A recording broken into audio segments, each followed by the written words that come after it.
Kimmy Paulo, Managing Partner of Beta Boom, and welcome to New Pattern Spotlight. I'm here with Renata George of VC Academy, and we're excited to introduce her. Thanks for having me. Thank you for being here. So why don't you go ahead and tell us about yourself and what you're working on with VC Academy? Well, I've been in venture capital since 2008, and at some point, when I dug deeper, I was, brought to my attention that there's not enough women in venture capital. It was back in 2014, and this is what was the moment when I actually noticed that.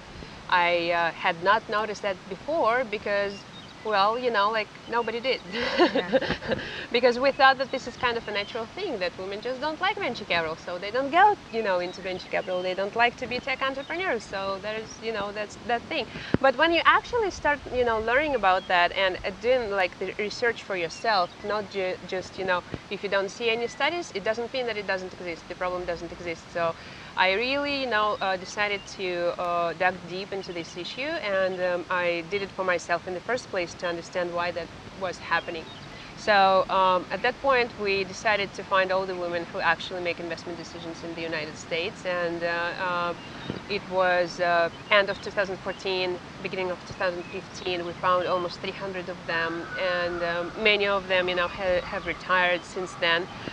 By this point, so now we have a little over 250. So we are actually not growing in number of women in venture capital, although we see more and more new faces. But the actual number is still about the same. Yeah. So then starting from that point, from 2014, I was asking myself certain questions and looking for answers. And one of those questions was, all right, so what can we do to help women to, break into venture capital? And one of the answers was, well, there is no formal education, so they just don't know how to start, as simple as that.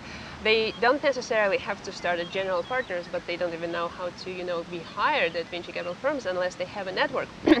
So we started, trying to create an educational program, one kind, another kind. We pivoted several times, and over the course of 4 years, by now, I think that I have a really just good product to be proud of. We now have 3 programs, one for junior professionals, junior investment professionals. It's called VC Associate Program, where we actually give really deep academic knowledge on the all the skills and knowledge that a junior investment professional should have. And the best part of this program is that we help the students to find their first job in venture capital, at least as an intern. And the ideal case, of course, that he or she will become associate or analyst, but also for venture capital firms that are open to work with us and that offer their open positions for our students. The good thing is that we can train these students specifically for the needs of VC firms, so you could actually save time on training a new person when he or she comes in. Yeah. So that's what we decided to stick to now for VC Associate Program. We also have angel investor training, and we also have a program for emerging managers, fund managers. It's called VC Executive Program, and it covers the entire process from designing an investment thesis to building a portfolio to growing it and liquidating a fund and selling the assets. Wow. So from everything, from the beginning yes, to the end. yes, That's and incredible. it's a long course because it includes 300 lectures. So it's really a very serious academic foundation. Amazing. So it's amazing you have 300 lectures. How have you compiled all of that curriculum? Is that you yourself putting that together, or it seems like a very robust? Yes, it actually took years, literally, because you want to make sure that it's covering all the issues and it's not just superficial, a PowerPoint deck that just gives you some highlights, as most of the courses and programs have. So we tried to do something differently. We started from a shorter program, and we initially compiled it with professionals, with investment professionals and lawyers and accountants. So over the course of the years, we also invited acting venture capitalists to contribute their part, and we have different modules like on impact investing and valuations and portfolio building and nurturing the portfolio companies. So we work with actual venture capitalists who are, currently making investments.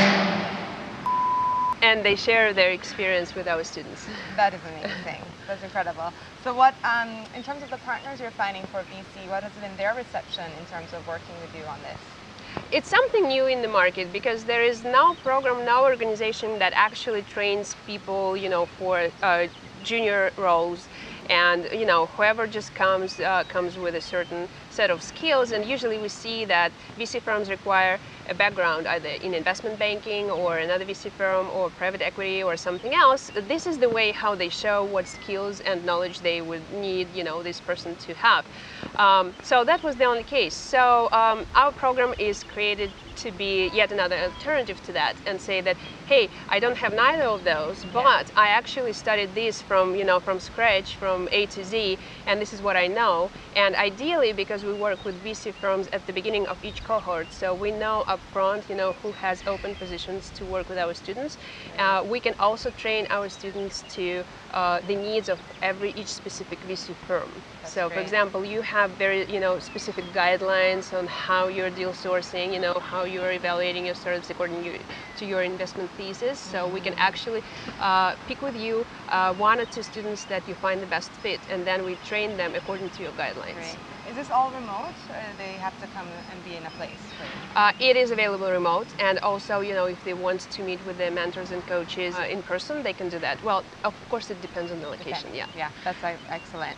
So I wanted to mention one other thing. You've written a book about the women who venture and compiled some amazing stories of 100 women in venture. Can you tell us about what inspired you to do that and how you found building that book? Well, first of all, I had a list of all women venture capitalists, but I wanted the book not to be just my subjective pick. So, because I thought that maybe there are some women I don't know. So I actually asked my network on LinkedIn and Facebook whether they can name their favorite female VCs, so I could interview them for the book. So this is how I compiled the list specifically for the book. And this is how I just learned about you, because I hadn't known you before, and many other women as well. So it was entirely crowdsourced, so which I'm very proud of, because I just don't want it to be a subjective pick, because I think that the main recognition is earned if entrepreneurs know you. Absolutely. And what your colleagues, venture capitalists, think about you is secondary to that. That's a good reminder for us venture capitalists. We should keep that in mind. So I guess one final question. What is your hope for what can happen in the next 5 years in terms of venture and investing? Well, obviously we want to have more diverse entrepreneurs. We want more female, we want more people of different ethnicities and backgrounds as entrepreneurs, as investors. However, I think to build the foundation for that to happen, we really need to be very clear about what's happening now, right? We need to understand what numbers are relevant to the situation that we have in the market today. For example, do we have enough female entrepreneurs in the first place, to get to that 50-50 proportion that we hope to get to, right? Well, probably not. And then we need to ask ourselves, if we don't have that, why? And the more times you ask why, there's a rule of 5 whys. Yeah. So you need to ask at least 5 times why this is happening to get to the root of the problem. Because if we just rely on some superficial data, let alone if it's just emotions or opinions, it doesn't lead us anywhere. Very well said. Very well said. So we should ask ourselves why. And thank you again, Renata, for joining us. Thank you so much. Till next time.